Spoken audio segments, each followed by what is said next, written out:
நம்ம வாழ்க்கையில ரொம்ப முக்கியமான விஷயம் எதுன்னு கேட்டா என்ன சொல்லுவீங்க? ஒரு அப்பாவும் பையனும் பேசின ஒரு சின்ன உரையாடல், நேரத்தோட மதிப்பை எவ்ளோ அழகா சொல்லுதுன்னு நாம இன்னைக்கு பார்க்க போறோம். வாங்க, அந்த அழகான உரையாடலுக்குள்ள போகலாம்.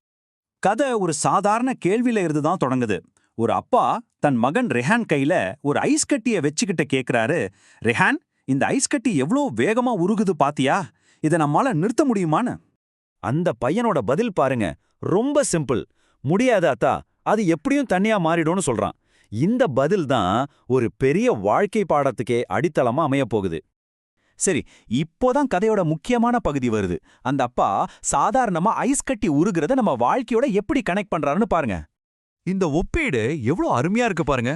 ஒரு பக்கம் ஐஸ் கட்டி, இன்னொரு பக்கம் நம்ம நேரம். ஐஸ் கட்டி நிக்காம உருகுது இல்லையா? அதே மாதிரி தான் நம்ம நேரமும் போய்கிட்டே இருக்கு. அதை நிறுத்தவே முடியாது. நாம நல்லா பயன்படுத்தினாலும் சரி, சும்மா இருந்தாலும் சரி, ஐஸ் கட்டி எப்படி கரைஞ்சு காணாம போகுதோ அதே மாதிரி நம்ம நேரமும் வீணாகி போயிடும். ஐஸ் கட்டி வெறும் ஒரு உதாரணம் தான். இப்போ இதுல இருந்து ஒரு ஆழமான ஆன்மீக புரிதலுக்குள்ள நம்ம போக போறோம். அந்த அப்பா இந்த பாடத்தை இன்னும் ஆழமா பதிய வைக்கிறதுக்காக ஒரு பழைய ஆனா ரொம்ப முக்கியமான போதனைய பத்தி தன் மகன்கிட்ட கேட்கிறார். அது உனக்கு ஞாபகம் இருக்கான்? உடனே ரெஹான் ரொம்ப அழகா குரான்ல இருந்து ஒரு வசனத்தை ஓதி காட்டுறான். அதுதான் சூரா அல் அஸ்ர், அதாவது காலத்தின் அத்தியாயம். அதோட அர்த்தம் பாருங்க, ரொம்ப பவர்ஃபுல். காலத்தின் மீது சத்தியமாக மனுஷன் நஷ்டத்துல தான் இருக்கான்னு சொல்லுது. அதாவது காலத்தையே சாட்சியா வச்சு ஒரு பெரிய உண்மை எது சொல்லுது. இப்போ பையனுக்கு ஒரு சந்தேகம் வருது.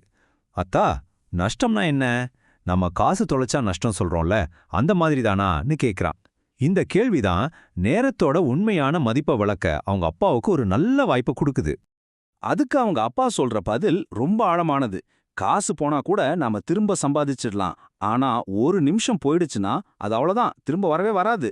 நாம சும்மா ஃபோன் நோண்டிக்கிட்டு கேம்ஸ் விளையாடி நேரத்தை வீணாக்குறோம்ல, அதுதான் உண்மையான நஷ்டம்னு சொல்றாரு. சரி, பிரச்சனை புரிஞ்சிடுச்சு. இப்போ தீர்வு என்ன? இங்கதான் ஒரு முக்கியமான ஐடியாவுக்கு வராங்க. நம்ம மனநிலையில ஒரு சின்ன மாற்றத்தை கொண்டு வரணும்.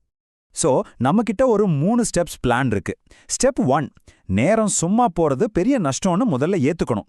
ஸ்டெப் 2, நேரத்தை நாம செலவு பண்றதில்ல, நம்ம மனநிலையை மாத்தணும். ஸ்டெப் 3, அதுக்கு பதிலா நேரத்தை நல்ல காரியங்கள்ல முதலீடு செய்யணும். குறிப்பா இந்த ரமதான் மாசத்துல இது ரொம்ப ரொம்ப முக்கியம். அப்போ நேரத்தை முதலீடு பண்றதுனா என்ன? சிம்பிள். நம்ம படிக்கிறதும், பிரார்த்தனை செய்யறதும், மத்தவங்களுக்கு உதவுறதும், இதெல்லாம் ஒரு பேங்க்ல பணம் போடுற மாதிரி. ஆனா இந்த முதலீடு நம்ம எதிர்காலத்துக்கான புண்ணியமா சேவாகும். இந்த விஷயத்தை தான் அந்த அப்பா தம் மகனுக்கு புரிய வைக்க நினைக்கிறாரு.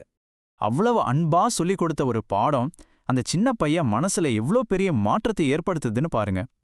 இதுதான் இந்த உரையாடலோட அழகான கிளைமேக்ஸ். அந்த பையன் ரேஹான் அவங்க அப்பா கிட்ட ஒரு சத்தியம் பண்றான். அத்தா, இனிமே நான் கேம்ஸ் விளையாடுறத குறைச்சிட்டு உங்க கூட சேர்ந்து குரான் கத்துக்க அதிக நேரத்தை ஒதுக்குறேன்னு சொல்றான்.